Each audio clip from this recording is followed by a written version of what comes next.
The grainy footage sent shockwaves through the nation. It depicted a scene of opulence, a private gathering shielded from the public eye.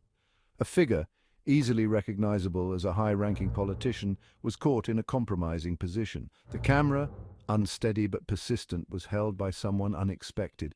Mai Titi, a beloved celebrity known for her comedic timing and infectious laughter. The video, leaked online, spread like wildfire. It ignited a firestorm of controversy, raising questions about power, privacy, and the lengths to which state security would go to protect the image of the powerful. The incident, as fleeting as the captured footage, would have lasting repercussions. It would expose the underbelly of political maneuvering and the vulnerability of even the most celebrated figures. For Mai Titi, it was a life-altering event, thrusting her into the heart of a political scandal she never sought. The politician, accustomed to the deference of power, found himself facing public scrutiny and the erosion of carefully constructed public persona. The incident became a crucible, testing the resilience of institutions and the limits of personal freedom in the face of state power. Mai Titi was a household name, her face and voice familiar to millions. She had risen from humble beginnings, captivating audiences with her comedic talent and relatable persona. Her journey to stardom was an inspiring tale of perseverance and raw talent, resonating with people from all walks of life. Her infectious energy and sharp wit had made her a national treasure, a symbol of hope and resilience. Her career spanned comedy, music, and social media, each platform amplifying her reach and influence. She used her platform to speak out against injustice, to champion the marginalized, and to bring laughter to a nation often burdened by hardship. Her authenticity and willingness to challenge societal norms endeared her to a generation yearning for genuine connection. She was more than just an entertainer. She was a cultural icon, a voice for the voiceless. The events leading up to the incident remained shrouded in mystery. What began as a seemingly innocuous gathering quickly spiraled into a situation laden with tension and intrigue.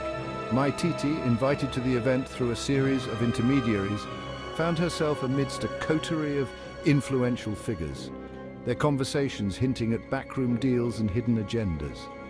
The air thrummed with a sense of importance, of power dynamics subtly shifting beneath the veneer of social pleasantries.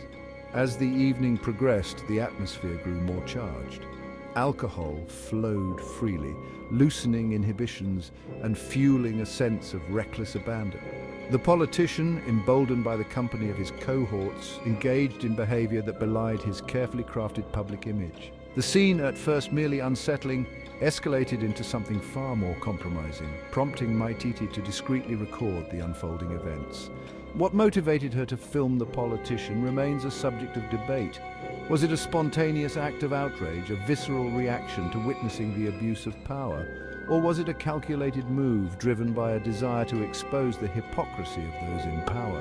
Whatever her intentions, the consequences of her actions would reverberate far beyond the confines of that private gathering. The video, once released, ignited a firestorm of controversy. It pierced the veil of secrecy surrounding the political elite, revealing a world of unchecked privilege and moral compromise. The public, long accustomed to the sanitized narratives presented by official channels, was confronted with a stark, unfiltered view of those entrusted with power.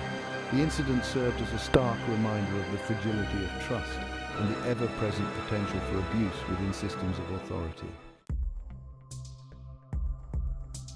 The politician at the center of the scandal was a seasoned operator, adept at navigating the corridors of power. His rise through the ranks had been marked by calculated ambition, a shrewd understanding of leverage, and a ruthless approach to silencing dissent. He had cultivated an image of unwavering strength and moral authority, presenting himself as a champion of the people while ruthlessly consolidating his own power base. His political ideology was a carefully constructed blend of populism and authoritarianism, appealing to those who felt disenfranchised by the status quo, while simultaneously strengthening the grip of the ruling elite. He understood the power of symbolism, using grand gestures and fiery rhetoric to mask the more insidious machinations of his regime. His public persona was a carefully crafted facade designed to conceal the true nature of his ambitions. The incident with My Titi threatened to unravel this carefully constructed facade. It exposed the hypocrisy at the heart of his persona, revealing the chasm between his public pronouncements and his private actions.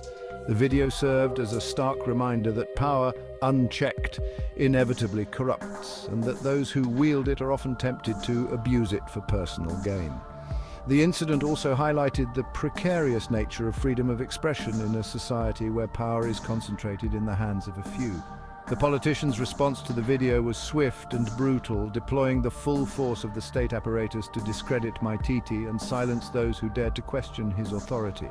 The incident became a test of the nation's commitment to democratic principles, a litmus test for whether the institutions designed to uphold freedom of speech would withstand the pressure exerted by those in power. Section 5. Ripple Effects and Reflections.